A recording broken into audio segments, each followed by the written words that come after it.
Blessed Beard Oil and Bakari Growth Promoter can both be used to groom and grow your beard. They are both custom blended with authentic carrier oils and therapeutic organic grade essential oils that have a very tantalizing and stimulating aroma. Some people may wonder, how do I use the Blessed Beard Oil to groom and grow my beard? You can massage approximately 3 to 5 drops onto the skin underneath the beard, then smooth the oil over the hair as needed. Bakari Growth Promoter can be used for thinning beards, receding hairlines, male or female pattern baldness, and alopecia. So, how do I use the Bakari Growth Promoter oil?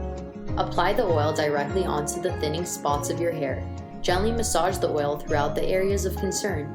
You can apply the oil daily, whether before bedtime or just after showering. That's it, pretty simple to use.